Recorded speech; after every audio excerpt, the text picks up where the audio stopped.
Boa noite, vocês estão entrando. De antemão, quero agradecer cada um que está aqui entrando na nossa live.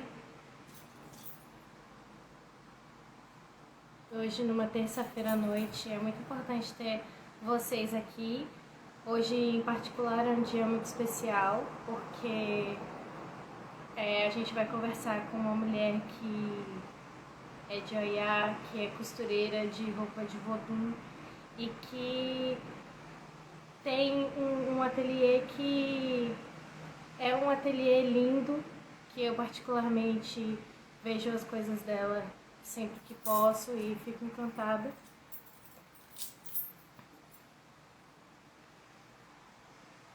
E que é importante para a gente entender nesse processo a diferença entre as roupas que são confeccionadas de orixá e as roupas de vodum. E eu acho que não tem ninguém melhor que ela para poder mostrar isso pra gente. Quero aproveitar que vocês estão entrando e pedir para vocês se inscreverem na nossa jornada da roupa de ração, que vai ser completamente gratuita e vai ser no dia 3, 4 e 5. Ontem eu me equivoquei com as datas, mas vai ser 3, 4 e 5.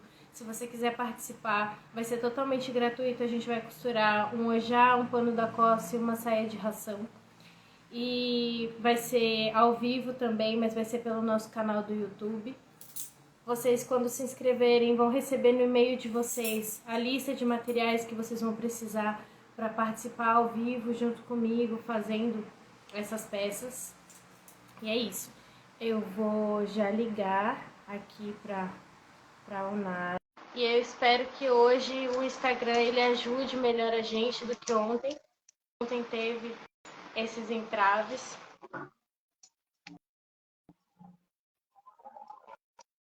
Deixa eu virar. E Pronto. boa noite, Boa sua noite. bênção. Olha, te Te abençoe. Sua abençoe. bênção. Pra mim, peraí que eu tô com problema no fone aqui. Tá saindo no celular. Mas pra mim é É. um grande presente poder conversar com você hoje. A gente, eu fiz uma caixa de perguntas e acho que foi um dos nomes mais comentados lá. Teve mais de 50 respostas e um dos nomes mais comentados foi o seu. E eu fico meio assim porque eu tenho de verdade um pouco de vergonha de falar com as pessoas. E eu falei, ai meu Deus, e agora eu vou ter que mandar uma mensagem para ela se ela não quiser participar. E você foi super querida e aceitou, e eu fiquei muito feliz, porque eu acho que você, enquanto uma costureira de roupa de vodum, e esse é particularmente uma nação que é mais reclusa e que tem suas características e que poucas pessoas fazem esse trabalho. Então, para mim, é incrível poder ter você aqui na live do laboratório. Obrigada. Obrigada pelo convite. Obrigada pelo carinho. Eu queria É que isso. você falasse um pouco primeiro como você, né, o que aconteceu, como foi esse processo e se foi antes ou depois de você entrar no Candomblé, contar um pouco da sua história. Então, meu processo de iniciação é em 2015 e eu comecei a costurar em 2017. Porém, eu tenho uma avó, minha avó materna, ela é costureira. E minha avó é evangélica. Eu sempre de ressaltar isso. Que minha avó é evangélica. E eu cresci vendo minha avó costurar, sempre minhas roupas, na verdade, quem fazia era minha avó. Nunca fui de ir na loja comprar de fato roupa. Sempre minha avó que fazia as minhas peças. E quando eu me inicio, né, em 2015, logo em 2018 eu teria que pagar a obrigação. E realmente o custo de roupa de candomblé é alto, né? Principalmente para a gente que é mulher e para a gente que é Uhum. beabá. Eu sou toda. Gosto de andar arrumada, né? Gosto de certas roupas mais arrumadas, enfim. E eu cheguei a aprender, de alguma forma, pelo menos a costurar para mim. mas eu não tinha, eu achava que eu não teria o apoio de minha avó para me ensinar. Quando foi em 2017, eu sou do terreiro Golunzô, no Curuzu. O terreiro ele foi contemplado e começou a ofertar um curso para Uhum. jovens da comunidade. Era um curso gratuito, era um curso de corte e costura. Porém, a costura não era voltada para candomblé, né? Era peças normais, saia, vestido, mas para mim já era o primeiro passo, né? Minha avó me deu a máquina para fazer o curso. Então minha avó me deu a máquina e eu fui pro terreiro e o curso era todos dias da semana e aí foi durante, eu acredito que 3 meses, se eu não me engano. E quando acabava o curso, eu tinha meu pai de santo me ensinava a fazer o camisu, que é um processo, né? Fazer o camisu. E era o que eu mais tinha medo. A saia, pra mim, foi tranquilo, o resto das coisas foi tranquilo. Mas o camisu, eu tinha muita dificuldade. E a minha mãe criadeira, que a gente chama de Deré, ela recortou tudo no papel. Se minha filha, você vai recortar, seu molde é esse. E aí era aquilo ali que eu guardava, e eu fazia. E eu comecei a fazer na minha obrigação de três. Quando acabou o curso, e eu, dedicada a costurar minha roupa da obrigação de 3 anos, eu comprei uma máquina, a que minha avó me deu. Eu vendi porque era uma máquina muito antiga, muito antiga. Eu vendi, né, fiz uma troca por outra máquina, mais atualizada, e eu consegui confeccionar minhas peças. E nisso eu fui perguntando, você vai ter que ser costureira. Não, gente, não quero ser costureira, não. Eu sou formada em administração. Pós-graduada em controladoria, não. E eu queria ser gestora. Eu costuro para mim. Porque aí meu pai de santo dizia: não, você estudou para trabalhar para você. Sua formação é para você.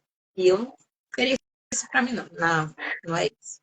E daí veio a pandemia, né? E aí em 2021, no início da pandemia, durante a pandemia, eu recebo um convite do irmão de santo, Leandro de Sobor, para participar, para dar um curso de corte e costura. Ele ganhou, ele passou em um projeto da Fundação Baobá. E aí ele tinha que ofertar um curso de corte e costura e ele não tinha como, né? Ele passou, se inscreveu, acabou sendo aprovado. Mas e aí agora? E assim, gente, eu não ensinei a ninguém a fazer nada. Eu não sei para onde é que vai isso. Mas a gente conseguiu e daí nasce a missão. E aí estamos aí há 3 aninhos que estamos aqui. Né? E foi a partir disso. Ou seja, eu comecei a me ver como costureira depois da missão. Que em 2017, quando eu fiz o curso, e até a fundação da Elmessan, eu só fazia a mesma coisa para mim. Nem para a família, nem para minha mãe, minha Sim. irmã, não fazia nada para ninguém. Só costurava para mim, com muita dificuldade, faltando acabamento, Eu né? acho que E disso depois que ela você me fala da trajetória é muito incomum, assim, acho que a gente que costura e do momento que a gente está costurando até o momento que a gente se enxerga realmente como costureira. Porque eu demorei muito tempo. As pessoas falavam, vai, você é costureira? Eu falava, não, eu só costuro. Mas sim, eu acho que talvez isso tenha também uma dificuldade do processo de identificação de habilidades da gente mesmo, sabe? De isso. conseguir se olhar no lugar de eu produzo algo que é reconhecido. Então a gente sempre fica meio excluída nesse espaço. E, na verdade, eu só vim me ver como costureira, como empreendedora, recente após um curso do Aceleraia O, Hum. né? Porque Você até participou para da Hostelaria O. precificar, a gente tem com aquilo.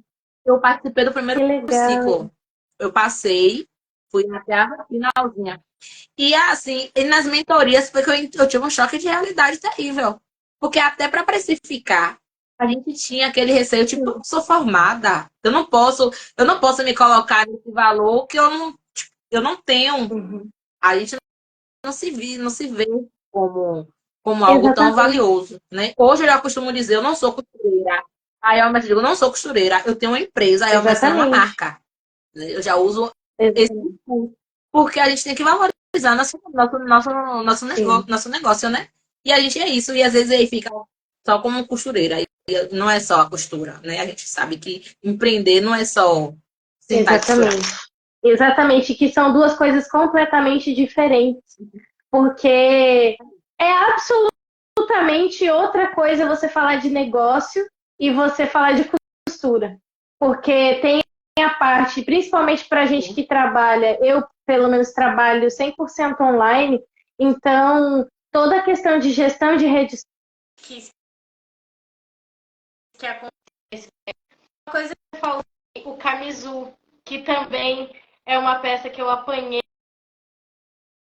muito para poder conseguir. E é algo que me ajudou.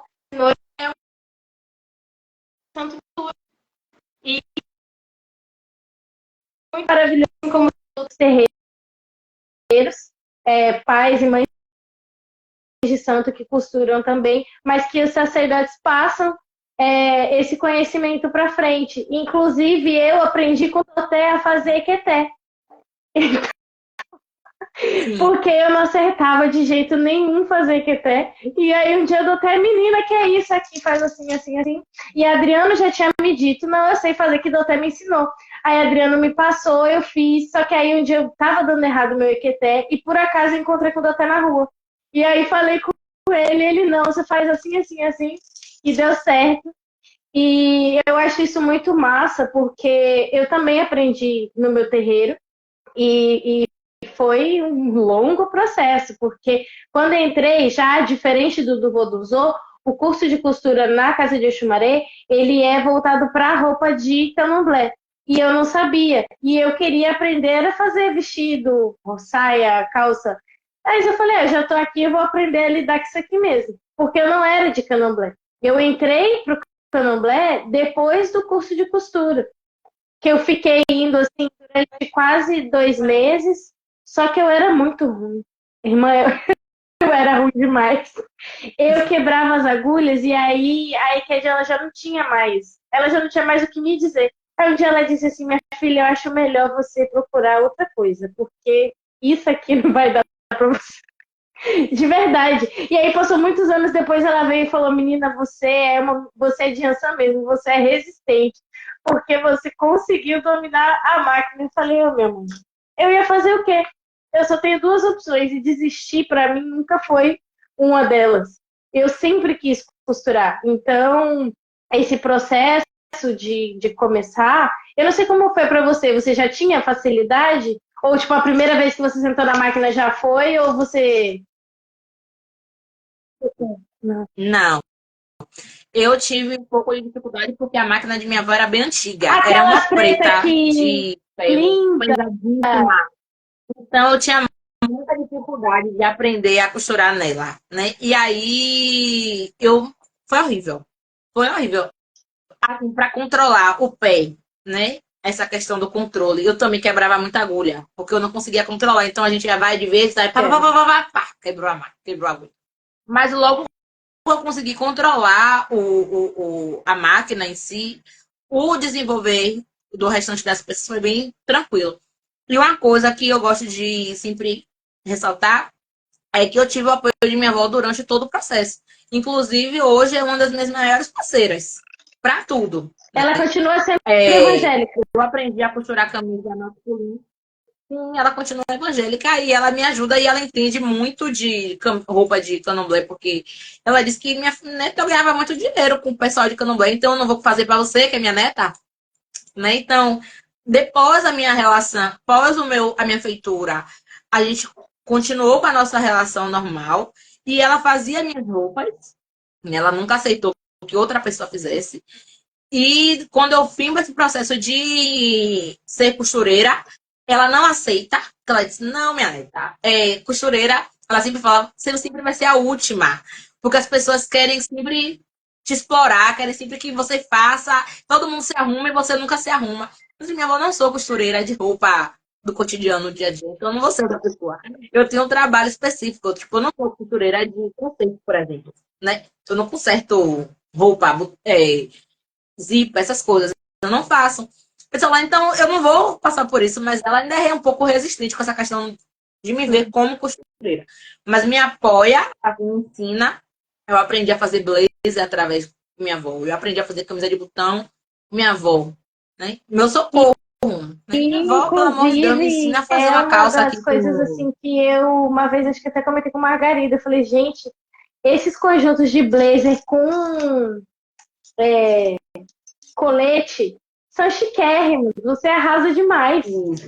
E a roupa masculina sempre foi um. O Detalhó fez assim, eu preciso de uma roupa com blazer e colete. Eu disse, como? Blazer, eu digo, não sei fazer isso não. Ele, você sabe, é uma das pessoas que mais acreditam em mim. É ele, que ele bota na minha mão e fala, vá, Anitta, vá que você consegue. Se minha avó precisa fazer uma blazer com colete. A gente não tinha medida, só tinha a medida dele. A gente não tinha nenhum blazer para pegar nada, só a foto da internet. Ela compra um papel que a gente vai virar. Bora ver na internet como é que faz. E nisso ele foi minha cobaia, né? Assim. E deu certo. Depois veio meu pai de santo, que queria também, e eu acabei fazendo para ele também. E hoje eu faço tranquilo, né? Hoje eu consegui tirar meus moldes, que eu tenho muito problema com modelagem. Mas consegui fazer e hoje a gente desenvolve aí nesse curso Sim. da vida, né?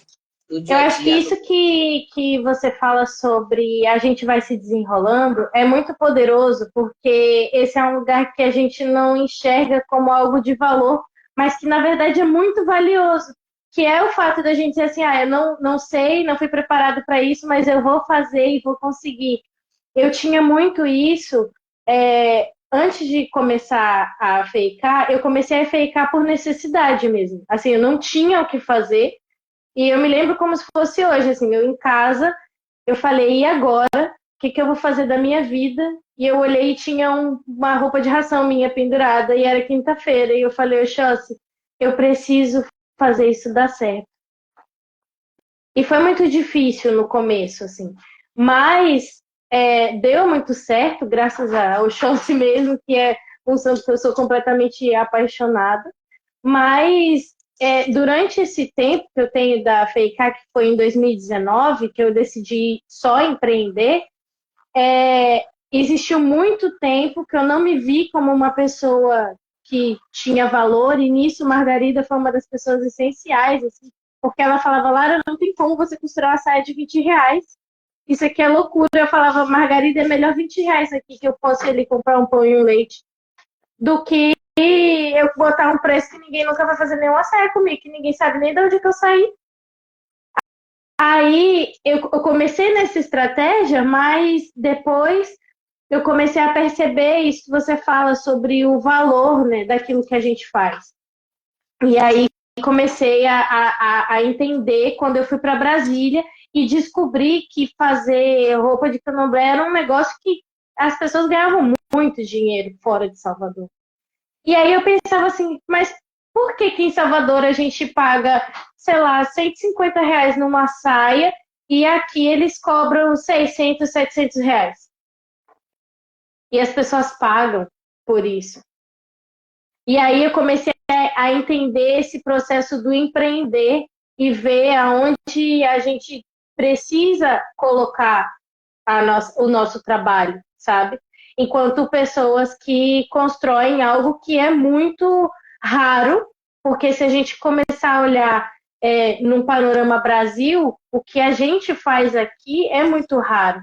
A gente encontra poucos costureiros fora daqui que costuram da forma como a gente costura.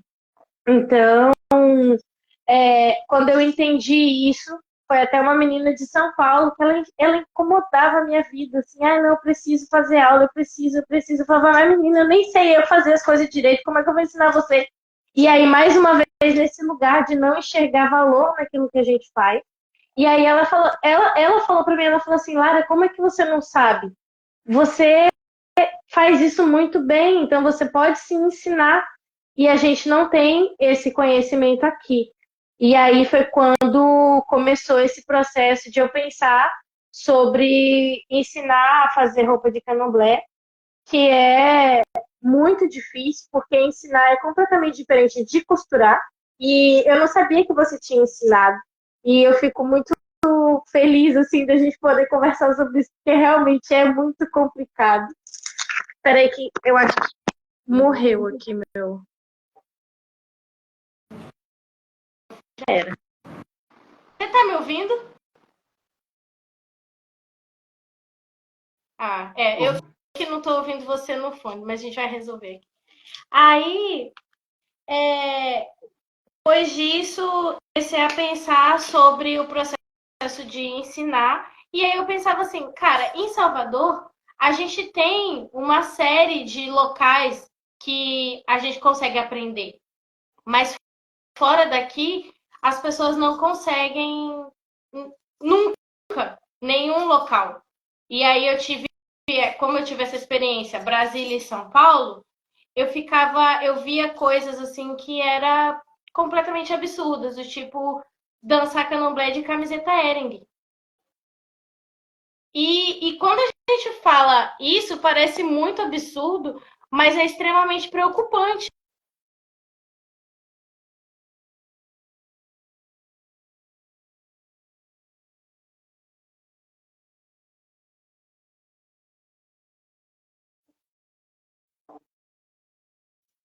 Tá me ouvindo? Tá, agora eu tô ouvindo você de novo.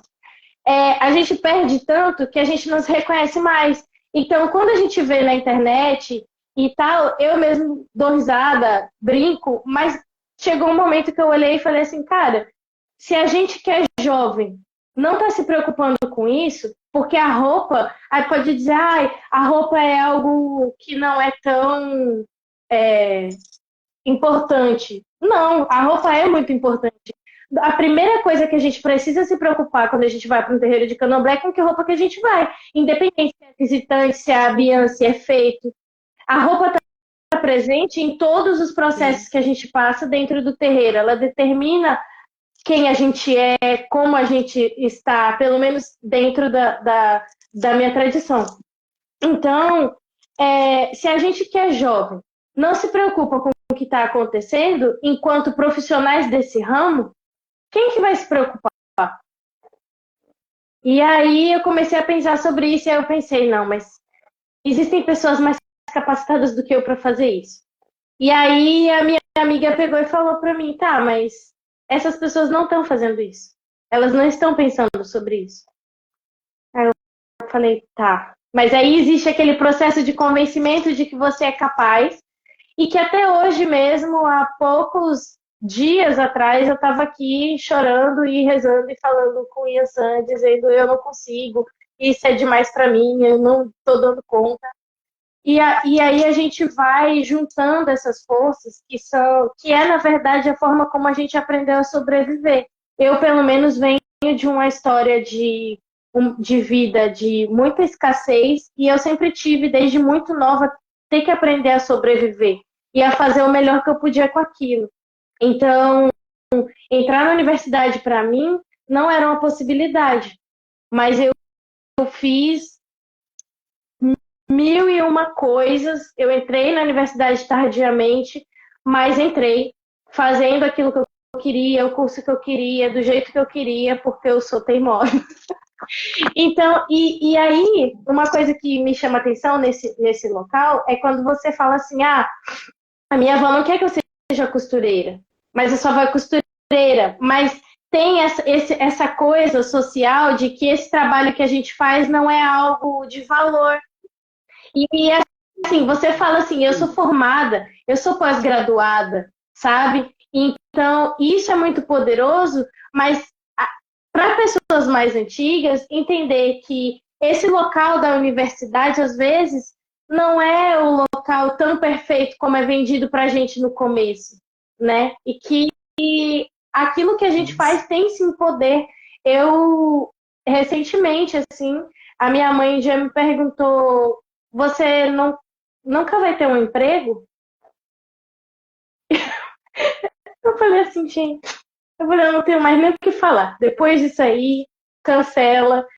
Ela não, porque você podia ter estudado uma coisa melhor para você fazer algo melhor. Eu falei, mas eu sou muito feliz fazendo o que eu faço.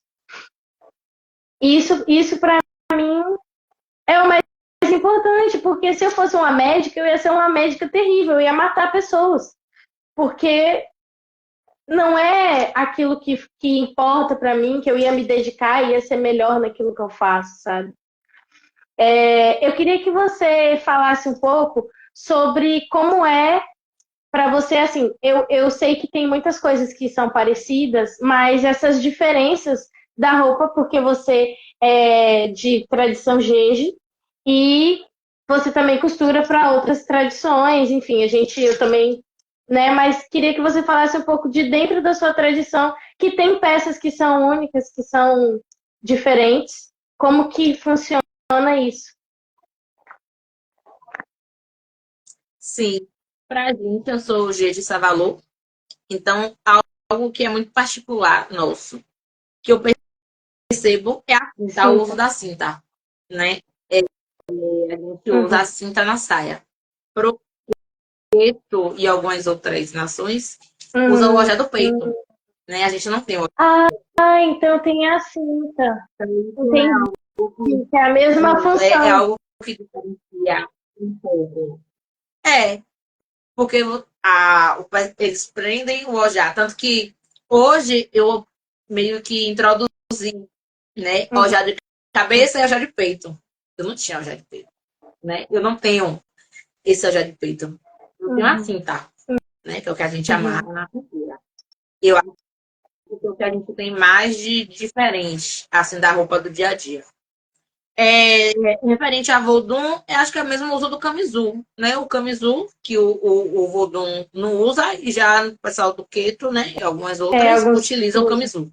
Então, geralmente, quando pedem roupa de santo, o camisul ele faz Uhum. parte daquele processo, né? A gente quer diabar no jeito, a gente utiliza dois laços, né? Que é o da cabeça Uhum. e o do peito. E tem que usa dois no peito, né? Que é Sim. o da frente e o do fundo.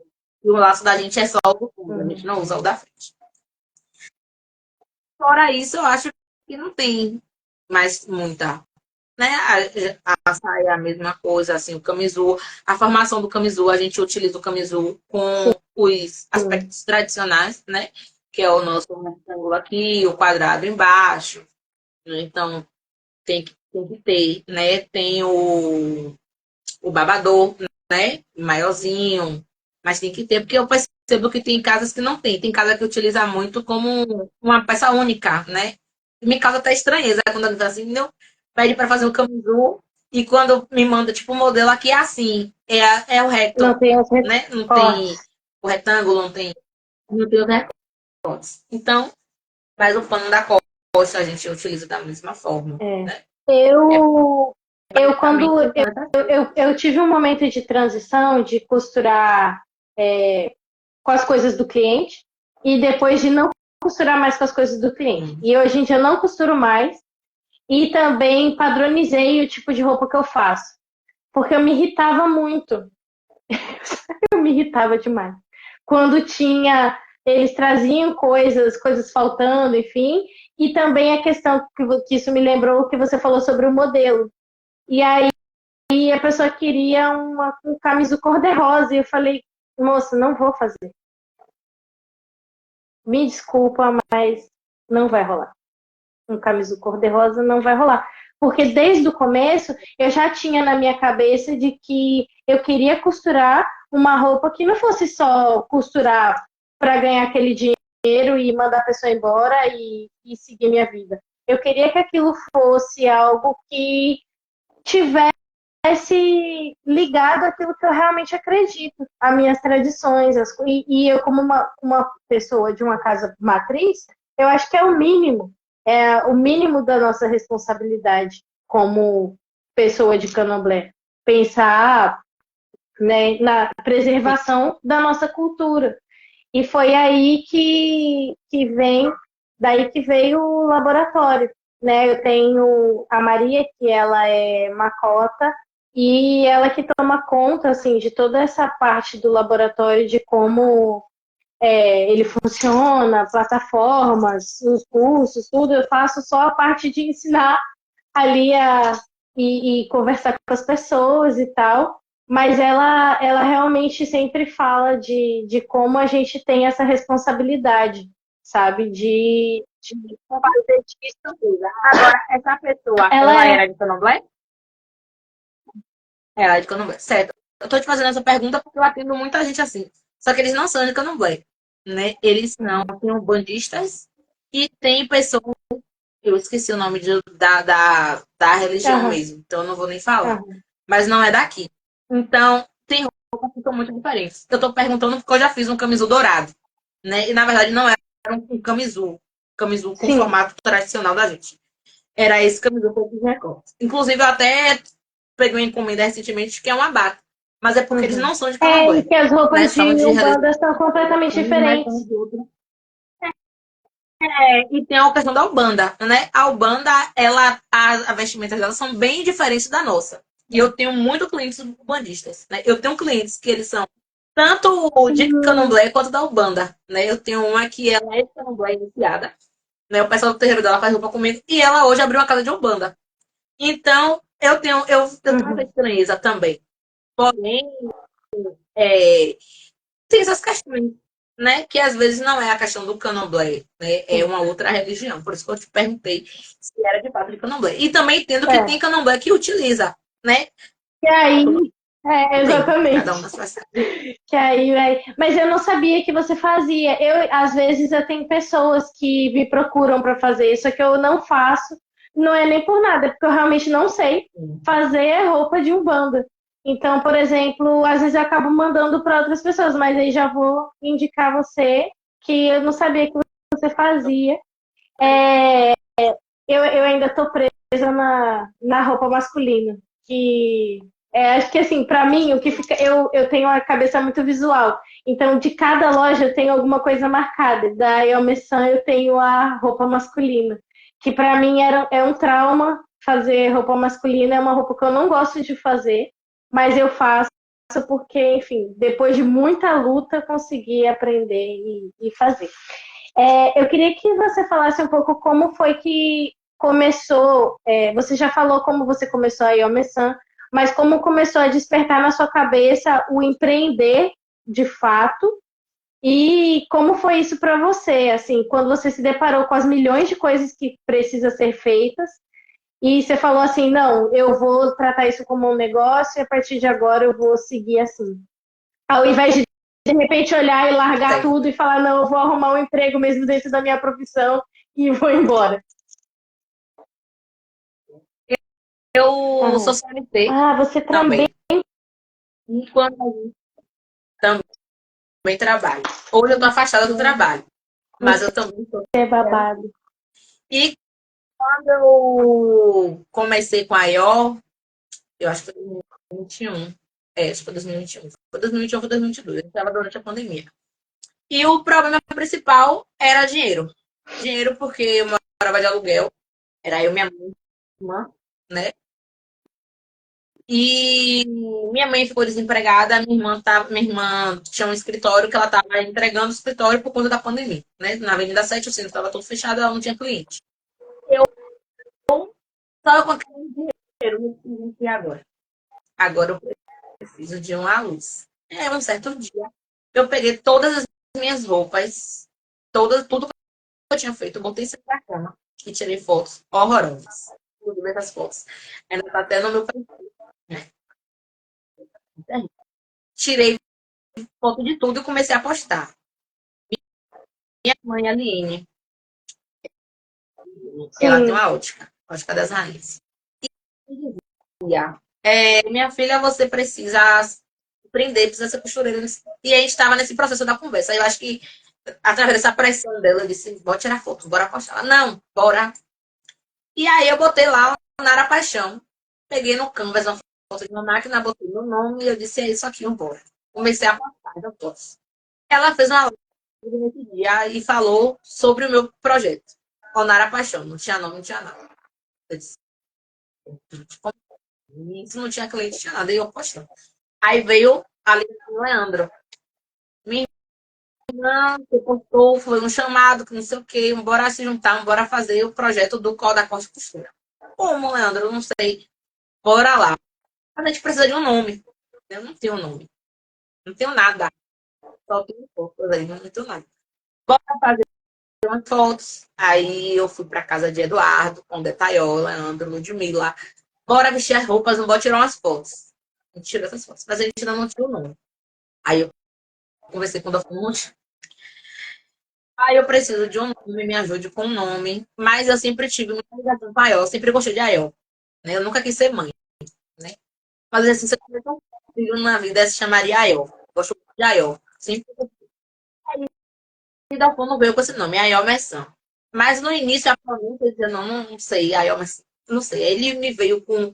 Ele fez um texto sobre a tradução do nome, explicando da ligação, da felicidade, da alegria que Oiá estava trazendo para minha vida. E o que era isso que eu queria causar na vida das pessoas. E isso é esse o nome. Leandro aceitou, a gente fez a logomarca, fez tudo direitinho. E a gente estava. O professor da AIO era o curso Baobá, né? Eu não estava ainda na cultura do empreender. Aí a gente, durante o curso, e aí começou a surgir, logo eu escrevi a IO numa imersão da Afrolab, que a gente passou, e aí eu comecei já a ter mentorias e comecei a entender um pouco, já falando com pessoas que já estavam empreendendo há anos, né? E eu estava ali no meio, fazendo não sei o quê, mas eu já estava ali pegando uma coisa, de tem que ser assim, tem que ser assado, mas bem, ainda não tinha cliente. Aí, meu primeiro cliente foi um filho de santo de Odetaio, né? Ele vai fazer roupa masculina. E eu disse assim, gente, eu não sei fazer roupa masculina. Ele vinha que eu vou te ensinar a contar. E nisso, os filhos de santo dele eram o meu primeiro cliente, mas eram minhas cobaias. Eu não sabia que ele estava ali nesse processo do aprender. Logo, quando a gente acabou, fez a oficina foi maravilhosa, né? Eu ensinei a fazer camisa masculina, que eu não sabia, estava aprendendo também, eu já estava ensinando a camisa masculina e ciganinha. Porque como o curso era online, era muito complicado ensinar a fazer um camisul ou qualquer outra peça. Então, foram 2 dias só de curso, não tinha como ensinar muita coisa. Então a gente optou em ter uma camisa masculina e uma ciganinha. E depois do curso, e aí? Vai acontecer o que com a eu? E aí vieram alguns, começaram a surgir também. E como eu não tinha dinheiro, eu não tinha tecido, eu não tinha nada. Tinha eu e a máquina. Trabalho que eu comprava, eu pegava, era o que eu comprava de material, era o que eu comprava a linha, era o que eu comprava tudo para poder produzir.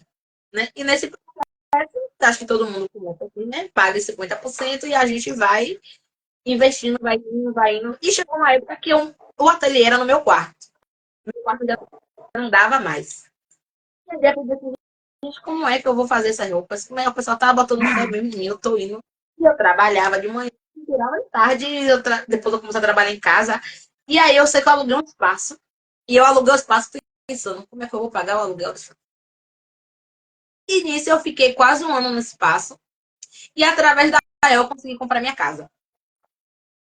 Né? Depois de quase um ano de ateliê, eu comprei minha casa através da Amazon. E eu digo através da Amazon porque era o que me dava renda extra, né? Fora do meu trabalho. E hoje é o que me mantém. Né? Quando eu vim para o Acelere AO, eu não tinha muito problema com questão de precificação. Né? Eu não cobrava corretamente. Tinha peças, inclusive, que eu recebia a R$ 20. E eu achei que eu estava abafando. Eu não sei como é que eu conseguia fazer isso. Como é que eu fazia? Eu me sobrecarregava. Né? Eu pegava meu mundo de costura, eu costurava de manhã, de tarde, de noite, de madrugada, muito tempo. Eu achava que eu estava me dando bem, que eu estava ganhando dinheiro. Né? E na verdade, não. Eu estava conseguindo me manter, conquistar algumas coisas. Eu não estava sendo empreendedora. Eu não estava me pagando, eu não estava investindo na ateliê. Né? E a partir do foi que eu vim entender que eu precisava ver a Elmerson e precisava me ver como marca, né? Como uma empresa, como um negócio. Eu não só, eu digo muito isso hoje, né? Eu não sou apenas Sim. costureira. Eu sou a pessoa que faz o social. Eu sou a pessoa que compra. Hoje eu já consigo comprar, eu já consigo hoje ter estoque de algumas coisas. Já consigo hoje, eu já não fico mais hoje subindo assim, atrás de material. Sim. Né? E isso foi muito através da mentoria, porque eu acho que a gente sozinho não consegue. Né? E hoje eu converso muito com o Adriano sobre isso, muito com o Margarida sobre isso, sobre a gente se valorizar, sobre a gente se olhar enquanto empresa, né? E a gente se olhar e dizer assim, não, a Baió é uma Uhum. marca, a IO é uma marca, a Kissé é uma Sim. marca, né? E a gente fazer disso, de fato, uma marca. Sim. Não é apenas o costurar. E fora o trabalho que a gente oferece. Eu costumo, um dos valores da IO é o trabalho sob encomenda. Eu não abro mão do trabalho sob encomenda, porque eu trabalho com ancestralidade, eu trabalho com energia, né? Nós trabalhamos, né? Com clientes que é muito difícil a gente costurar. Tudo. Acontece vários. Tem cliente que acontece cliente de que você tudo. costura que você Sim. não sente que você costurou. Então, a gente trabalha com energia, né? Então, cada cliente é um cliente. Eu não consigo, eu também não trabalho, não tenho espaço para trabalhar com conta entrega. E eu valorizo a internet, né? Da gente trabalhar, a gente trabalha com a internet, mas a gente dá uma assistência, a gente trabalha sob encomenda. Então, a gente dá uma atenção. A gente fala, a gente conversa, a gente procura saber do interesse. Principalmente quando a gente fala de roupa de orixá, né? A pessoa vai pegar uma obrigação, a pessoa tem algo específico, tem algo que a pessoa quer. Então, você entender, conversar, ela precisa entender também que isso é um serviço. Sim.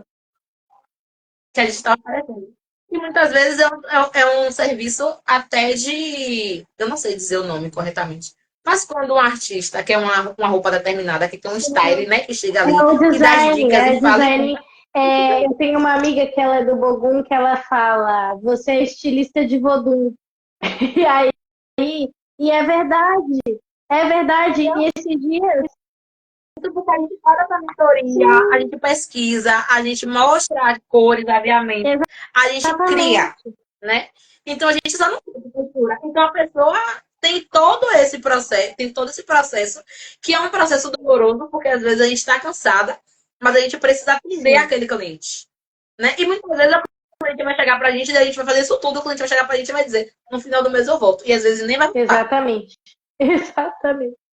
Esses dias, a minha avó falou para mim assim, desde criança eu achava que você ia ser designer de moda. Não deu certo, né? Mas pelo menos você virou costureira. E aí eu falei para ela, não, deu muito certo. Porque eu sou designer de uma moda que é muito mais valiosa do que qualquer moda que se vende por aí, né? Que é aquilo que veste os deuses que eu acredito. Então não existe nada mais sagrado do que isso. Quando eu vejo um orixá, um vodum no barracão usando algo que eu fiz, eu me lembro que a primeira roupa de santo que eu fiz, isso é uma coisa que eu queria perguntar para você. A primeira roupa que você fez, a minha primeira roupa foi uma roupa de Xangô e a pessoa tinha ganhado, foi meu ex-companheiro, ele tinha ganhado da mãe pequena dele e tinha vindo do Marrocos.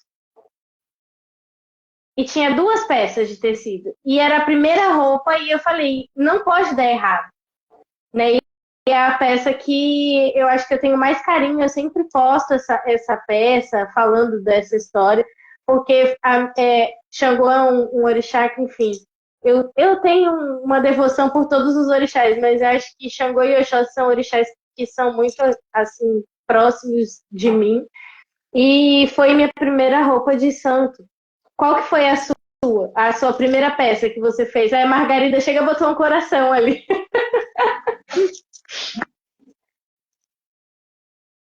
A primeira peça que eu fiz. Qualquer peça. A primeira peça que você fez, assim, que você olhou e falou assim, eu fiz isso daqui e arrasei.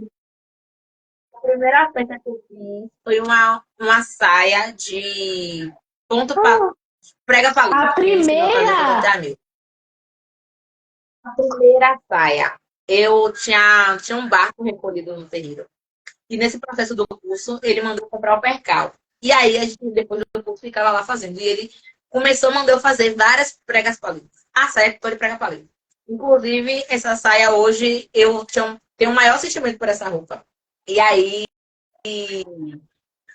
eu dei a uma pessoa que eu amo muito, que é Daisy, né? Ela pagou a briga comigo. Eu ia dar meu filho pequeno, o primeiro filho pequeno que eu tive na roça. Eu pensei, eu vou dar meu filho pequeno. Porque eu tava, na verdade, doando, né? As minhas coisas a meu filho pequeno, porque ela é uma menina de Ogum, é uma criança, e ela meio que não tinha as coisas. E aí, quando eu ganhei como filha pequena, eu disse, não, pega tudo meu, que eu vou dar tudo a ela. Tudo que eu vou dar tudo pra menina. E aí, né? Eu fiz também de minha mãe pequena, que inclusive tá na live, porque eu amo muito minha mãe Vanessa.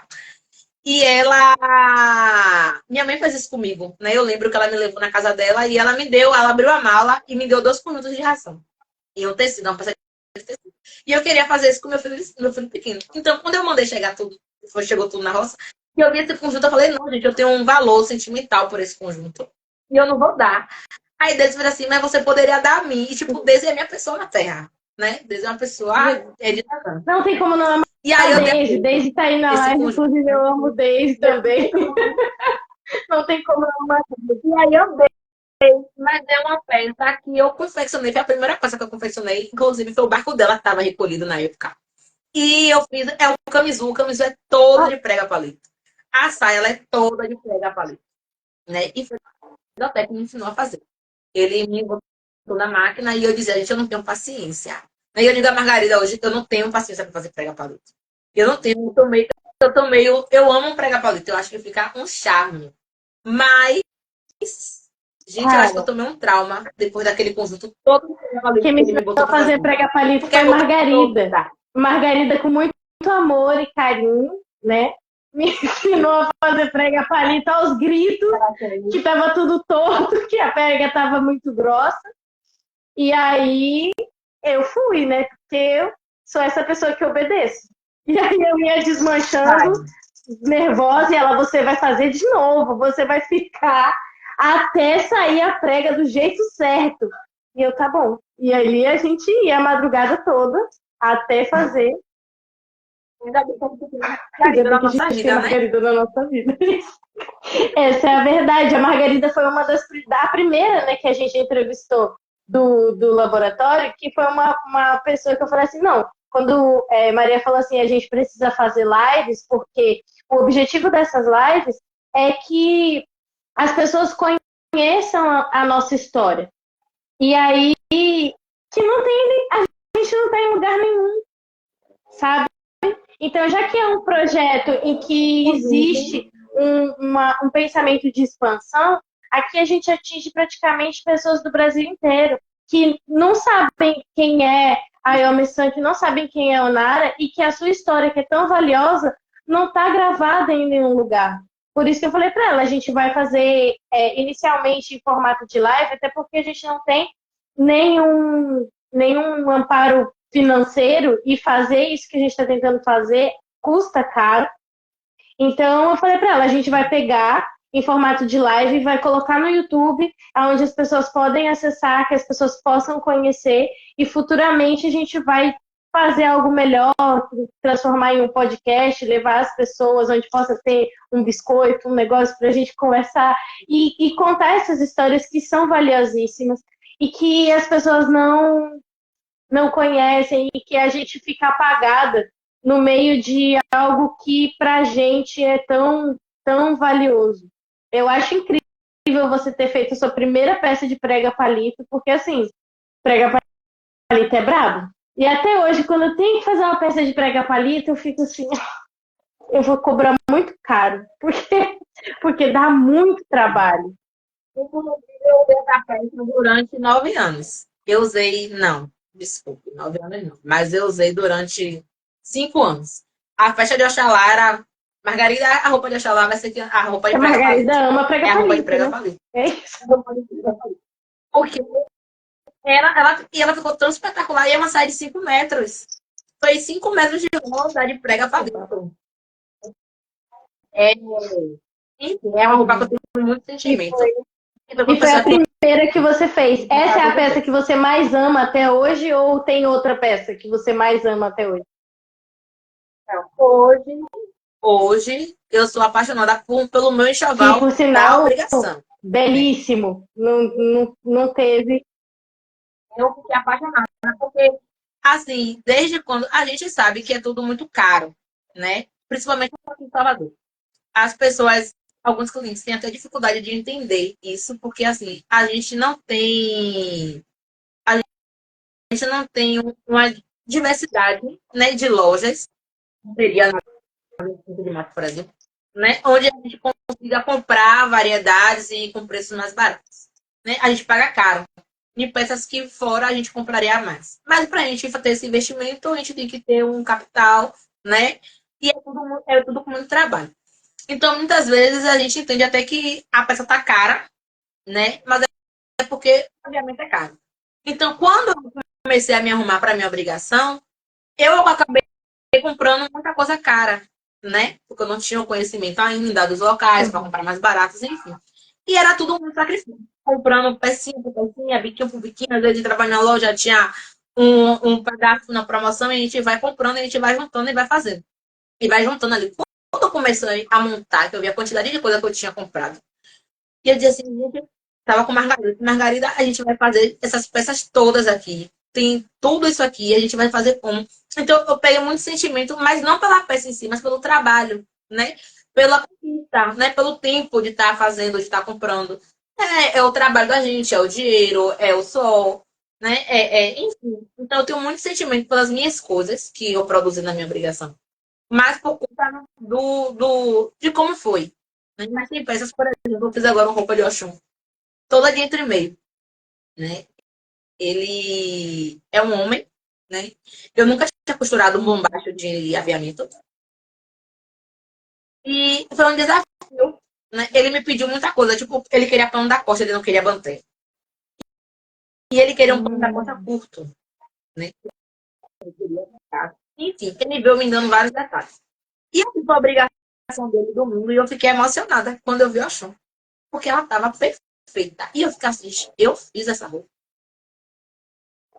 Então, eu amo tudo que eu faço, ou pela entrega que a gente tem. Eu acho que a gente se entrega muito, né? Então, é muito difícil assim, uma coisa que a gente não. Enfim, é muita a confiança, né, que as pessoas têm no nosso trabalho. Hoje eu atendo muita gente de fora de Salvador. Inclusive, apareceu até uma na live, que ela apareceu, ela foi minha cliente logo no início. Trancoso. E eu disse assim, meu Deus, essa menina vai fazer a roupa dela comigo. Logo no início. E é uma das minhas costureiras que me indica, né, muito, e que ela tá comigo até hoje, É isso, né? quando a gente Tamires. vai Até hoje. se Ela tá acostuma, né, comigo. com o nosso trabalho e fica ali. Tem gente que, às vezes eu tenho pessoas mesmo que eu falo assim, gente, não tenho como fazer isso aqui agora, não, mas eu vou esperar até você conseguir fazer e vou fazer com você. Tamires, inclusive, a gente não se conhece, mas tem pano que eu vejo, e eu digo, essa pano é a cara de Tamires. Eu digo, Tamires, mulher, essa roupa aqui é para Oxum.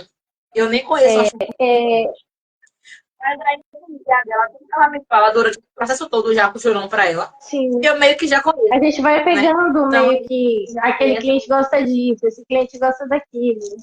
É, quando você fala das suas coisas e tal, dá para perceber que você é muito vaidosa na forma como você se veste e tudo no candomblé. A gente não tem uma amizade muito próxima, inclusive isso é um erro, porque eu admiro muito você, acho você muito bonita, sempre no Obrigada. candomblé, sempre impecável, e eu sou uma negação, né? Eu sou péssima, assim. Esses dias até foi buscar um negócio de margarida, eu falei pra ela, me arruma essa saia aqui pra dançar candomblé em junho. E ela, Lara, isso já tá ruim, né? Já tem que ter que dar uma trocada nessa saia, porque todo mundo vai na casa de chumaré sabe que a saia é minha, que você tá usando com a minha saia. Eu não tenho muita roupa, assim. Quando eu comecei, eu imaginava que eu ia ter um closet de roupa de candomblé, mas a verdade é que eu tenho pouquíssima roupa. E eu quase não faço também, porque eu passo mais tempo costurando para as outras pessoas do que para mim. E aí, quando E essa é a realidade, essa é a essa é a nossa nossa realidade, realidade, tá? As pessoas pensam assim, não, ela vai estar com a melhor roupa. Não, eu tô agora arrumadinha porque sim. eu paguei a E aí eu obrigação, falei então eu até com a precisava. Margarida, eu falei, Mas não cara, era, quando eu não. for pagar minha obrigação, eu vou tirar um mês inteiro e eu vou costurar só as minhas coisas e eu vou fazer um enxoval lindo, assim, mas que também vai durar acho que 50 anos. Depois eu não vou mais fazer nada. A ideia é essa. A minha roupa eu não tenho pretensão de quando é que eu vou fazer nada pra mim. Inclusive, agora eu tô fazendo um enxoval de margarida. Eu Ela é também! inteira. Olha, a gente se reuniu aqui. Margarida, agora você vai ver. Então, eu tá nesse processo, porque eu entendo que ela não vai ter Sim, condições de fazer pra ela. Não tinha. O meu, pedir ajuda a ela, pelo amor de Deus, venha, sim, porque eu sozinha não vou conseguir, né? Porque é muito complicado. Ou a gente costura, atende os clientes, ganha dinheiro, que é sim. o que nos mantém, né? ou a gente faz pra gente. Então, Quando você fala dos materiais, chega a ser absurdo a forma como os materiais em Salvador são superfaturados. E eu te falo isso porque cada vez que eu vou no centro, eu volto para casa mais revoltada. Hoje mesmo eu fui, estava até aqui, que eu comprei um pacote de gripim. R$ 120. É absurdo. E não é eu dizer, é largo. Não, e mesmo que seja largo, é um absurdo a forma como é superfaturado. Tudo que vem, na verdade, que gira em torno dessa economia que vem para o Nordeste é superfaturado. O nosso correio é superfaturado. Os materiais são superfaturados. E durante o tempo que eu fiquei em São Paulo, eu fiquei acho que 1 mês e pouco, eu enviava para os mesmos endereços dos meus clientes e dava metade do valor. Tinha correios que aqui pagava R$ 90, lá dava 25. E eu ficava, gente, mas isso é absurdo, né? E isso é uma coisa que me chateia muito e que eu sempre fico pensando sobre como resolver isso, porque a gente compra uma peça de renda Ipiranga aqui, ali na Daimaru, tá quase R$ 200. Sendo que se você olha o preço em São Paulo, é R$ 60, R$ 70 a peça. Só que aí tem todo o tempo de se fazer programado, né? Para o correio chegar mais barato quando vem por PAC. Então, isso é uma coisa que me chateia muito. E, além de tudo, além de ser muito caro, e as pessoas não terem esse entendimento, ainda são poucas opções. A gente não tem variedade. Isso acaba restringindo o nosso trabalho. Exatamente. Isso acaba restringindo o nosso trabalho. Quando você vai ver, isso acontece com os tecidos também. Lese, por exemplo. A lese aqui custa quase R$ 70 o metro. Eu fui para São Paulo agora no final do ano, parei na frente de uma loja, quase desmaiei. A lese estava R$ 17. Lese de algodão, o metro. Eu falei assim, eu odeio ser pobre, porque se eu fosse rica agora, eu ia comprar pelo menos 5 rolos de 50 metros dessas leses. Ia mandar entregar lá em Salvador. Ia vender para todo mundo a lese barata. E a lese, a mesma lese que tem aqui, exatamente a mesma que aqui custa eu 70. falo com a garota sobre o percal. O percal tá absurdo. Tá absurdo. E Tá aí, R$ 30. as pessoas querem que a gente entregue uma roupa toda de entremeio por R$ 500. E às vezes R$ 500 não paga nem os materiais que a gente comprou para fazer a roupa toda. E aí acaba sucateando o nosso trabalho e não é assim que tem que ser. Por isso que uma das coisas assim que eu penso muito dentro do laboratório é justamente para a gente, como aqui, as pessoas que estão aqui são pessoas que se interessam por esse tema e que são de Candomblé, para que elas tenham a noção de que isso não faz parte do tipo de economia que nós, enquanto pessoas de Candomblé, temos que praticar. Que essa é uma economia que está lá fora, que vem das indústrias, que vem da Europa, que vem de locais que costuram peças de 30 centavos e mulheres que perdem a vida numa máquina de costura, com doença, com várias coisas, ganhando uma miséria. Exatamente. E a gente não está fazendo isso. A gente não está aqui para isso. Então, a pessoa que consome, sendo de Candomblé, ela tem que saber que ela tem a obrigação de valorizar o que a gente faz. Justamente. Inclusive, eu tive até uma conversa, né, com uma cliente recente, porque ela falou sobre a etiqueta, né? Ela me perguntou por que eu botava etiqueta nas minhas peças. E aí eu expliquei para ela, né, que eu não era costureira, né? Eu era uma marca. Eu era uma marca. Como todas as outras marcas, a gente precisa identificar o nosso produto.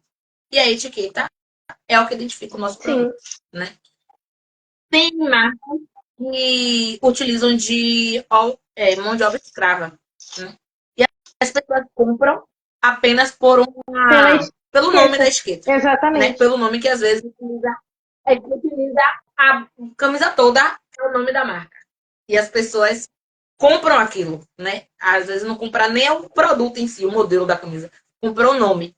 E eu quero chegar a esse nível de um dia poder até produzir um camisul a Elmeçan, o povo vai comprar a Elmeçan. Porque é isso que a gente vende. É a nossa marca, é o nosso trabalho, é a qualidade. Então, eu, quando boto uma etiqueta na minha peça, eu estou autenticando o meu trabalho. Quando eu ainda trabalho com produtos dos clientes, né? Com o material do cliente. Quando o cliente me traz o material, eu não uso etiqueta. Né? Porque eu faço eu um serviço, que é o da costura. Quando eu produzo, e eu faço todo esse atendimento que a gente faz, que a gente dá. Né? E quando eu produzo as peças, porque é uma parte de criação que a gente tem. Né? Sentar, principalmente quando a gente trabalha com aviamento. Né? Para não ficar todo mundo igual. Eu atendi um terreiro que eu fiz 4 saias de um terreiro. Ou seja, eu tive que 4 saias de um terreiro em uma semana. Eu não tinha nem como solicitar material. Eu tinha que utilizar aquilo que eu tinha para ficar diferente. Né? Porque eu não podia botar os tecidos diferentes, mas eu fazer todas as barras iguais. E isso é um trabalho, né? Então, eu tenho que autenticar. Eu acho que a gente tem que autenticar nosso trabalho. Tem que valorizar, tem que dizer. Eu tenho que olhar para uma peça. Eu acho que hoje a gente já tem essa identidade. Por mais que a gente produza todo mundo de candomblé, mas cada uma conseguiu criar essa identidade. Muita gente brinca com Adriano. Ah, vocês são. A gente tem um grupo, inclusive. Baió, Aió, que sei. As pessoas falam assim, vocês não são concorrentes. Não, gente. Quem olha para as peças da Axé sabe que é da Axé. Quem olha para as peças da Baió sabe que é da Baió. E quem olha para as peças da Baió sabe que é da Aió. Porque cada um conseguiu trazer sua identidade. Eu sou apaixonada pela roupa masculina de Adriano. Por mim, ele assumia esse mercado. Roupa masculina Adriano. Porque a forma que ele está trazendo o viés, eu sou apaixonada pelo viés. E eu digo a ele, toma isso para você, bota esse viés como a marca da Axé. Eu amo trabalhar com enfermeiro. Né? Eu gosto, eu acho que fica bonito. Enfim, eu gosto desse trabalho. Então é isso. Eu já acho, tipo, eu acho que a Bael trabalha muito bem com a Cianinha. Eu amo a Cianinha de Margarida. Entende? Então, cada uma traz a sua personalidade na sua marca e todo mundo trabalha de fato com a mesma coisa. Eu falo muito isso com os meus alunos, tem muitos dos meus alunos que estão aqui na live, porque no processo do curso, o curso ele é todo gravado, né? Que foi uma loucura, assim, gravar foi um caos. Mas a gente gravou ele todo, do básico ao avançado, tem todas as peças ali, desde a roupa de ração, a roupa de entremeio, como usar, emendar os entremeios, como emendar as ceninhas, tem um módulo só de técnica. Enfim, eu fui tentando desenhar o mais explicativo possível, mas aí a gente fez um negócio que era os primeiros alunos que entrassem para o Costura Ancestral, eles iam ter uma mentoria por 6 meses de empreendedorismo. E nas nossas primeiras aulas, a primeira coisa que eu falo para eles a gente não é concorrente. Cada um de nós tem um espaço, porque cada um de nós tem uma assinatura diferente. E nós estamos em locais diferentes. Então, obviamente que eu acho que se a gente juntasse tudo, e isso é uma coisa que quem fala é a Tamara, da Alfabemin, que é uma pessoa que eu tenho muito carinho também, porque Tamara sempre foi muito querida e tem um trabalho muito bonito, sempre foi uma pessoa muito correria, e eu admiro muito isso. Ela sempre fala, Lara, se juntasse todas nós, a gente não atende a demanda, porque é muita demanda. Todo dia tem gente entrando pro candomblé, todo dia tem gente tomando obrigação, todo dia tem gente precisando de roupa.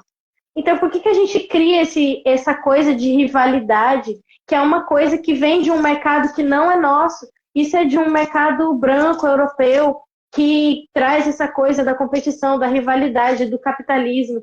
A gente não faz esse tipo de trabalho, apesar de a gente estar inserido numa sociedade que vive esse tipo de mercado, o mercado que a gente constrói é uma outra economia. que gira dentro de uma outra lógica, né? E que enquanto pessoas de candomblé, às vezes a gente pensa, muita gente não tem acesso a fazer esse link justamente pela falta de educação, de oportunidades que não são oferecidas. Mas a gente que tem isso, tem que o tempo todo reforçar para as pessoas, a gente não está concorrendo. A gente está se ajudando, a gente está criando uma economia circular, a gente está fazendo com que isso se distribua entre outras pessoas. Não adianta só eu ficar milionária e fazer da minha loja uma loja incrível, maravilhosa, e pensando religiosamente o quanto os orixás iam se orgulhar de mim fazendo isso sozinho, sabe? De algo que não é construído sozinho, porque nada que a gente constrói na Terra, a gente constrói sozinho. Eu penso muito sobre isso, assim. Uma coisa que eu queria te falar é como é que você fez essa sua transição de preço? Tipo, de tô cobrando muito barato e de repente não, vou me valorizar, e porque as pessoas, elas falam, né? Elas chegam para você e dizem, você tá pensando que você é quem? Porque já fizeram isso comigo, não sei se fizeram com você, e eu falei, eu tô pensando que eu sou eu, Lara de Ançã, e eu cobro pelo meu camisu o preço que eu quiser. Que eu não sou obrigada a cobrar o que você quer. Uma vez a Adriana me mandou uma mensagem e falou, a mulher veio falar comigo e disse que você cobrou R$ 600 no camisu. Eu falei, ela errou, o que eu cobrei foi 900. A gente deu risada. E aí, é isso, né? Não tive problema não, sendo sincera, né? Eu sou muito fria e objetiva, né? Quando eu entendi que o meu problema era esse, possa ser que eu não atenda hoje vários Uhum. clientes, mas pelo menos os que eu tenho, vai, eu vou ser Sim. correta comigo, né? Eu vou pagar o meu trabalho, eu Uhum. vou pagar a minha empresa, eu vou pagar tudo que tem que ser pago, né? E vou atender ao cliente justo pelo que ele pagou, né? Então, não tive, né? O que eu mais, assim, por exemplo, eu cobrava antigamente em um conjunto de ração feminino R$ 200, sendo que o tecido aqui eu pagava 150, 5 metros. Ou seja, eu tinha R$ 50 para me pagar, para pagar todos os custos fixos, né? De embalagem e tudo isso. O transporte que eu ia na rua comprar, o bico quando eu botava na barra, porque 150 era só o percal. O que me sobrava disso tudo era R$ 20. E se sobrasse, porque Então, quando a quando eu gente começa entendi a fazer as contas certinho de que a gente usa luz, de que a gente usa ainda. isso. Então, quando no Acelera, quando eu fiz esse cálculo, eu falei assim, não é possível. O que você está recebendo aí é mais ou menos R$ 20. Eu disse, não. E eu estava achando que eu estava abafando. Eu até tentei achar fornecedores para que eu não Sim. subisse muito o valor. Hoje eu cobro um preço que eu acho que é o correto, né? Principalmente porque eu trabalho com percal, Sim. 100% algodão, o branco alto. Se a pessoa vai na feira do São João tem Oxford lá de Sim. R$ 100. A pessoa quiser. Sim. E tá tudo bem, Sim. sabe? Quando eu entendi o que eu oferecia, né? Que vem essa questão Sim. da mentoria que a gente faz com o cliente, né? Do medir, do muitas vezes recepcionar o cliente para tirar medidas, né? Eu hoje não faço mais isso, mas eu já fui muito até o cliente para tirar medida. Hoje eu não faço mais. Mas eu já fiz. E era um trabalho que não Uhum. era pago, né? E eu ia até o cliente para tirar a medida do cliente, porque muitas vezes eles não sabem, não tem uma fita, não sabem a sua medida corretamente. Né? E como eu entendo que cada corpo é um corpo, nem todo G é G, Sim. né? Então, eu acho que a gente precisa ter esse contato. Né? Se a pessoa souber, ótimo. Mas eu sempre faço um vídeo explicando direitinho, porque o caimento da roupa realmente fique Uhum. legal. Né?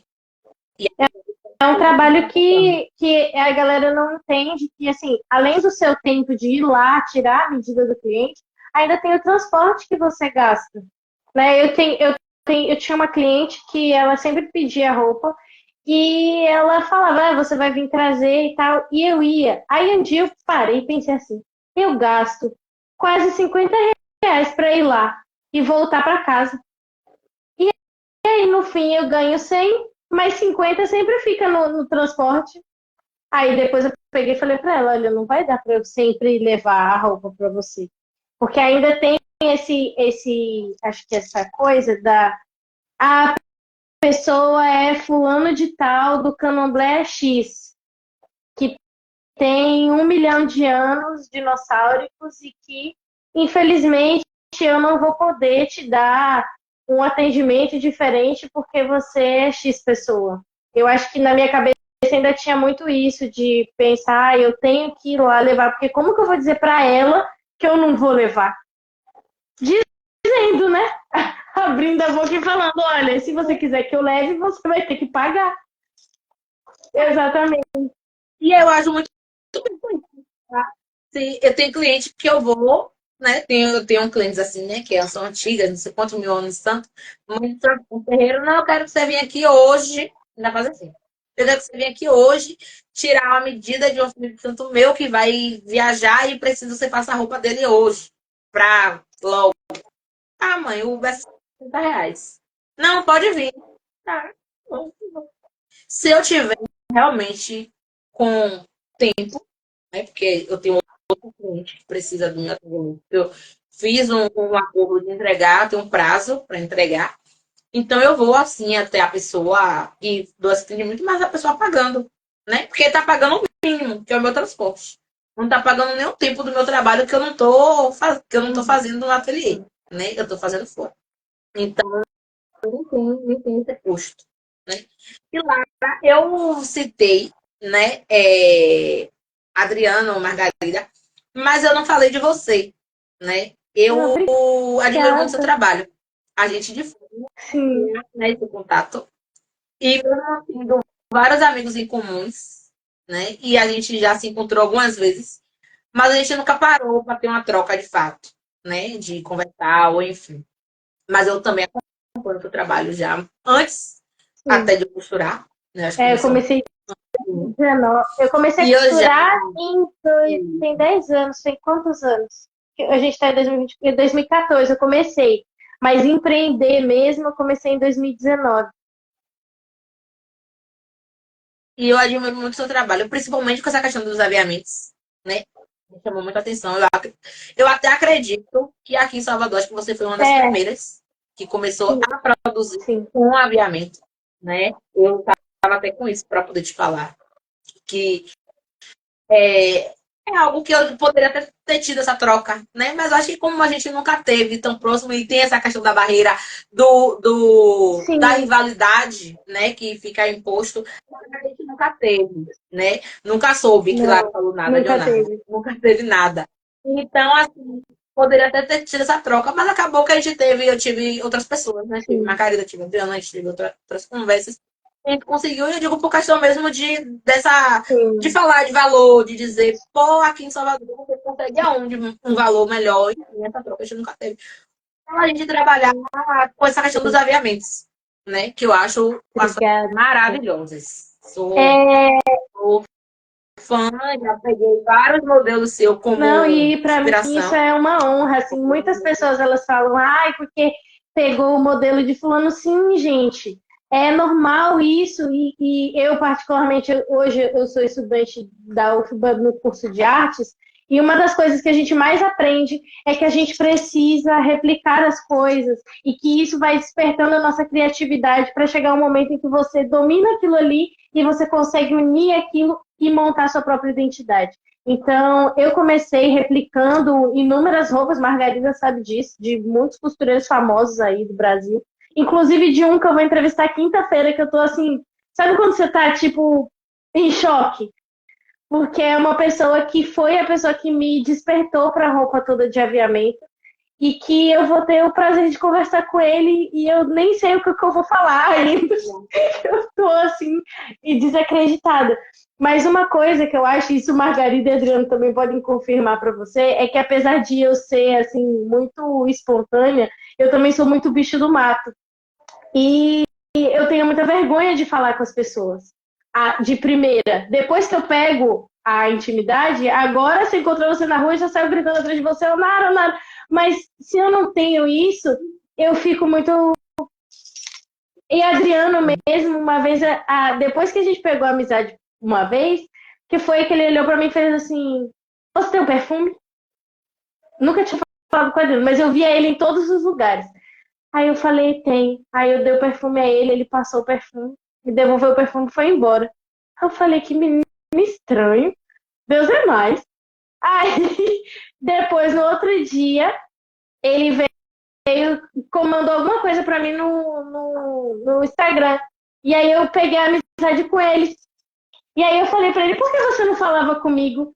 Aí ele, não sei, você também não falava comigo, eu também não tinha por que falar com você. Eu falei, ai, que perturbação. Que eu tenho vergonha de falar com muita gente que hoje eu tenho amizade e tal.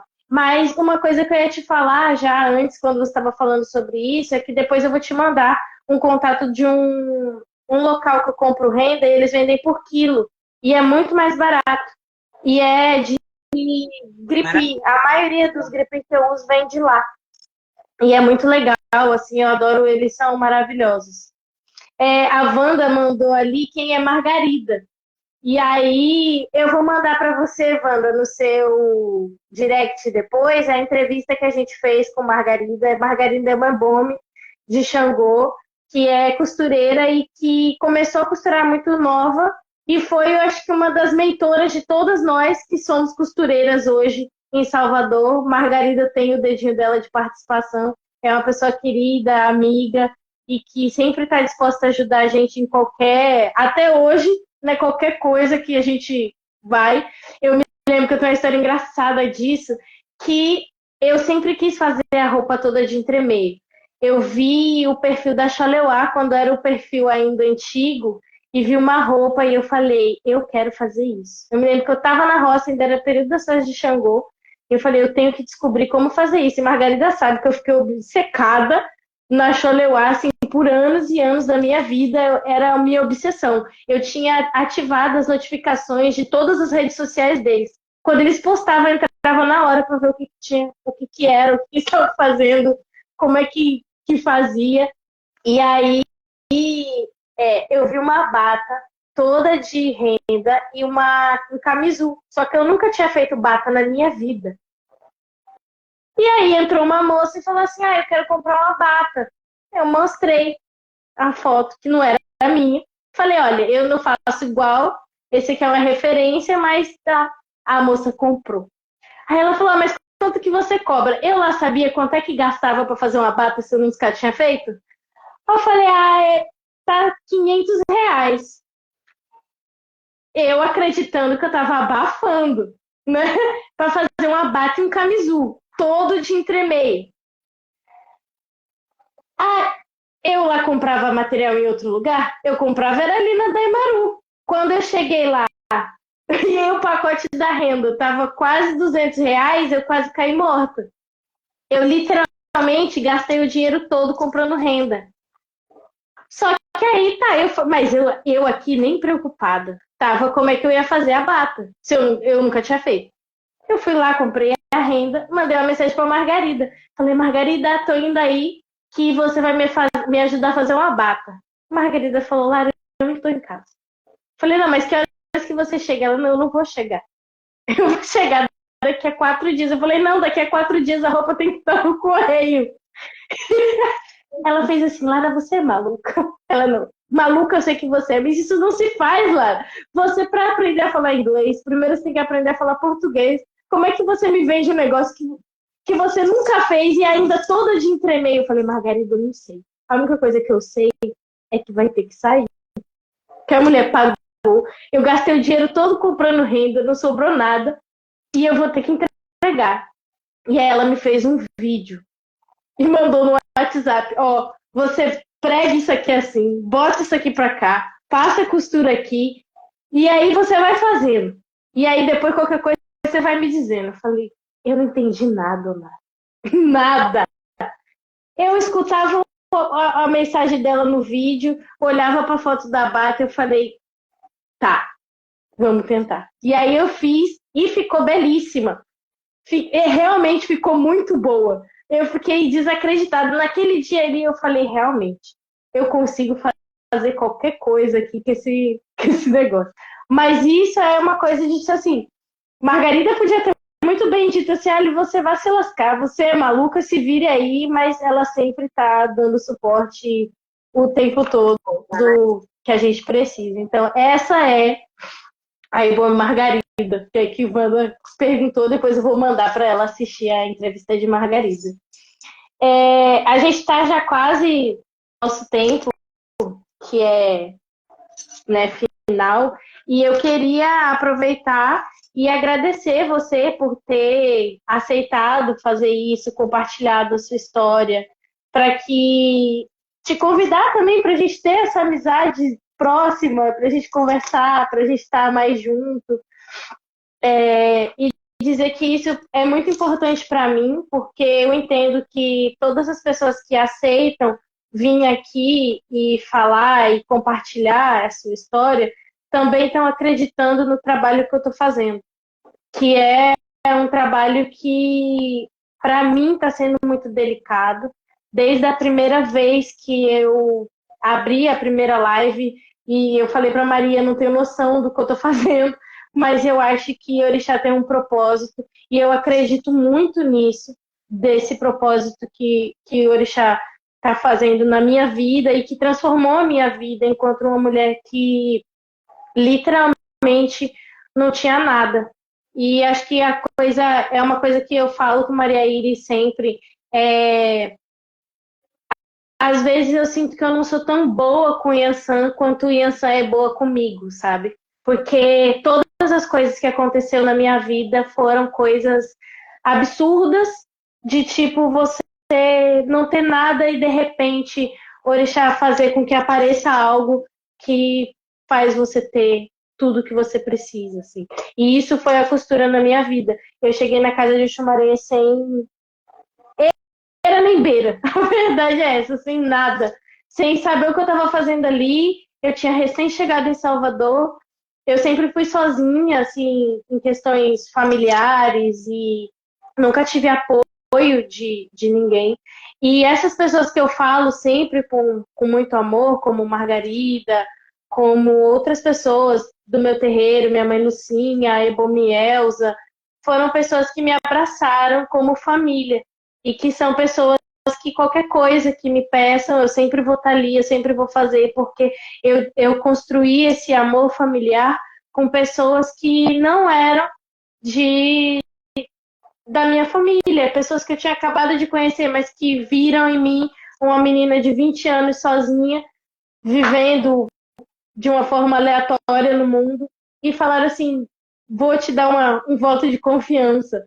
Então, eu carrego isso comigo até hoje, e por isso que para mim é tão especial todas as pessoas que estão vindo aqui. Eu entendo que estão acreditando nisso que a gente está construindo, né? O Laboratório Ancestral, ele é uma plataforma que ele ensina ofícios ancestrais, então o costura ancestral é só um dos cursos que a gente quer ministrar dentro do laboratório. Obviamente que todo o investimento que é feito, ele sai do nosso bolso, a gente não tem nenhum tipo de patrocínio, nem apoio governamental, nem nada.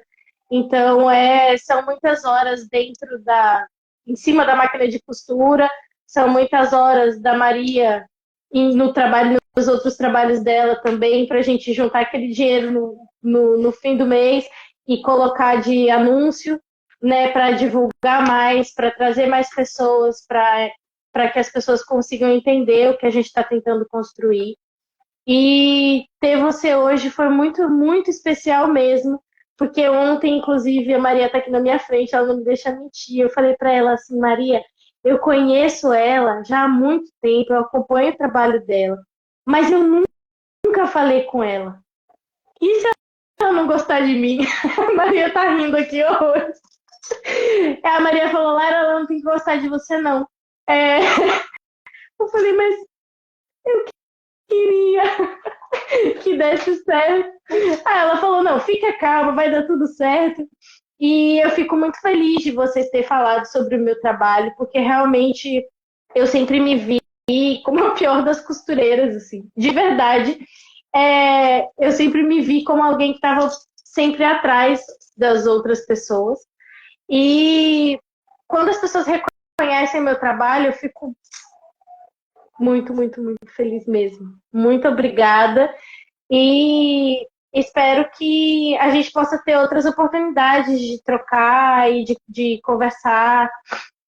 E qualquer coisa que você precisar, tipo de qualquer coisa mesmo, de fornecedor, de história, de qualquer coisa, você pode contar comigo, né? E eu quero também poder contar com você sempre que precisar.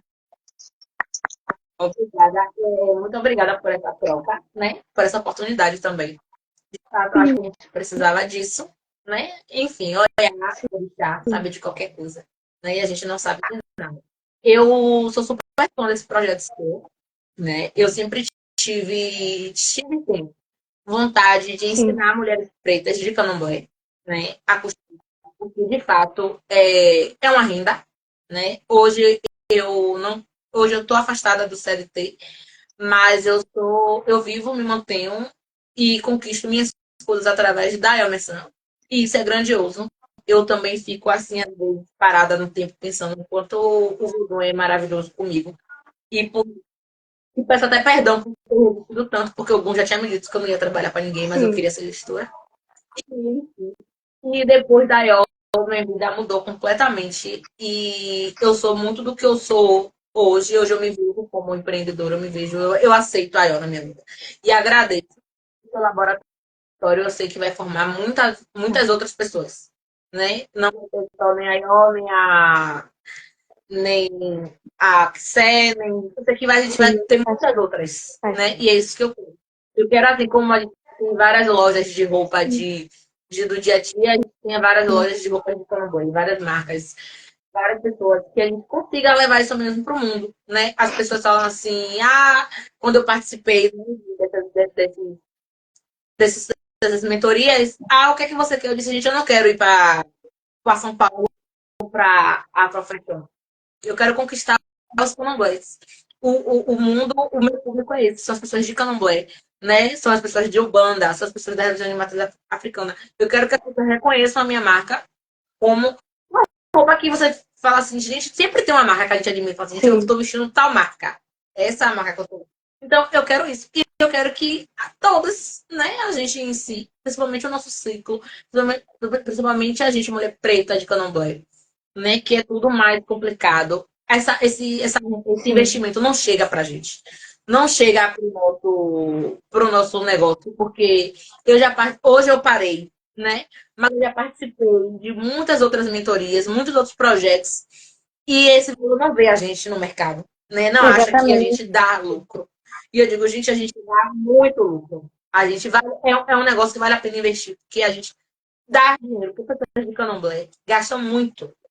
A gente gasta muito. Uma vela E caríssima, por sinal, tá caríssima.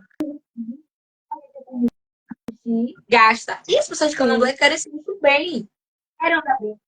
A gente tem terreiros, tem pessoas que fazem saia por festa. Se no terreiro tiver 10 festas, ela vai fazer 10 saias. Então as pessoas acham que a gente não tem dinheiro, mas isso é né? só um reflexo do Uma questão do racismo, de racismo achar cultural. que tudo Isso que é vem da todo gente não tem racismo valor, cultural. não tem, a gente não gasta dinheiro, a gente Tem não tem valor. dinheiro, a gente não pode utilizar determinadas coisas. Então é por isso que esse valor, esse mercado, né? Esse investimento não chega na gente. Então a gente Sim, precisa se apoiar, né? Eu preciso do seu apoio, eu preciso que você faça essas lives para que a gente se conheça, conheça outras pessoas, conheça outras histórias, né? E isso a gente evolua, né? Que sua laboratório ele venha com milhões de achei, alafes para que a gente conquiste achei, de fato o mundo, né? Porque é isso que a gente precisa. A mulher preta achei, ela domina o mundo e a gente achei, está aqui menina. para isso, para ocupar o nosso espaço. Então, eu quero te agradecer pelo seu convite. Eu fiquei super feliz pelo seu convite. né? Que foi assim, enfim, foi Eu fico maravilhoso. emocionada Muito obrigada. porque ontem, quando eu mandei a mensagem para você, eu tô emocionada de verdade. Eu, eu tive um momento na sua obrigação que foi muito lindo na minha vida. Eu tava fazendo a primeira. Agora foi. Eu tô aqui. Oh, meu Deus. Foi a primeira edição do laboratório. Foi quando a gente começou. A gente começou do zero. A gente abriu a página do zero e falou: a gente vai fazer isso. E aí teve o convite da sua obrigação. E eu me lembro que estava chovendo muito assim no dia e eu fui igual. Ainda fui assim, botei uma roupa assim, toda coisa, porque eu estava costurando. E aí eu lembrei na hora.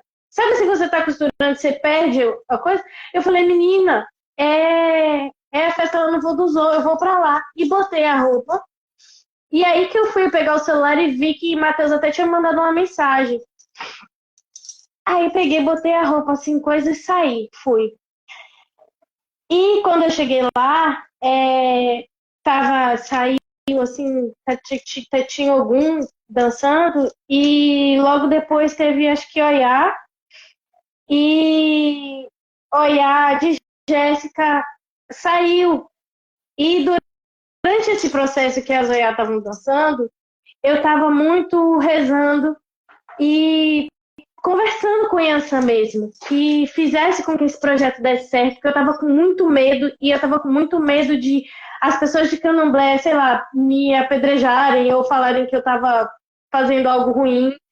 E, e aí, nisso, eu não percebi que a Yansan estava entrando, porque eu queria me jogar lá e me abraçar, e aí e a Santa seu santo estava na cadeira, né? Eu fui lá, foi até minha mãe Vanessa que está aqui, que falou: vem pra eu abraçar ela. Eu abracei ela e rezei muito, pedi muito.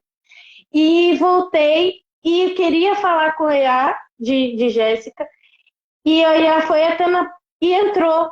E aí eu pensei assim: poxa, Yansan. Eu olhei e falei assim: poxa. E Yansan voltou. Passou pela porta de novo, eu fiquei desacreditada. E ela entrou no barracão e me abraçou. Ela veio direto em mim, assim, e me abraçou. E me deu essa pulseira aqui. E ontem, eu tô te contando isso porque ontem, na hora que eu mandei a mensagem para você, eu peguei essa pulseira e eu rezei e eu pedi a Yansan que você aceitasse o convite e que fosse maravilhoso. E aí, quando você mandou assim, não, claro e tal, eu fiquei muito feliz, assim. E o que eu tenho para dizer é realmente só agradecer e dizer que no futuro, meu desejo é que a gente possa ter uma sede e, claro que isso a gente está falando de muito futuro, né? Mas a gente possa ter uma sede onde a gente possa ensinar presencialmente, né? E que todas essas pessoas que participaram possam ser professores nesse curso que seja permanente, que não seja como é nos terreiros que infelizmente a gente sabe que demandam de patrocínio governamental e que o governo não está nem aí para a gente e que paga uma mixaria para aquele professor estar ali ensinando e que os terreiros não conseguem subsidiar muitas vezes o curso por muito tempo. Então, que o laboratório, enquanto empresa privada, que é o que eu falei para Maria até logo no começo, a gente não consegue fazer algo que não seja privado. Então a gente vai ter que fazer isso acontecer e tirar isso do nosso bolso e crescer enquanto empresa mesmo. Porque se a gente quer construir algo grande, a gente tem que usar isso de frente, né? E aí, o nosso objetivo é realmente ter uma sede, além de trabalhar com o público online e podendo passar todos esses conhecimentos, que a gente tenha uma sede em Salvador, onde as pessoas possam tomar esse curso regularmente, né? E que isso gere renda para quem está ensinando, para a gente que está produzindo, para as pessoas que estão aprendendo, porque um dos principais objetivos do laboratório é formar empreendedores, é conseguir com que as pessoas transformem a vida delas através da nossa cultura, daquilo que a gente faz, daquilo que a gente acredita, e que às vezes só falta um empurrãozinho.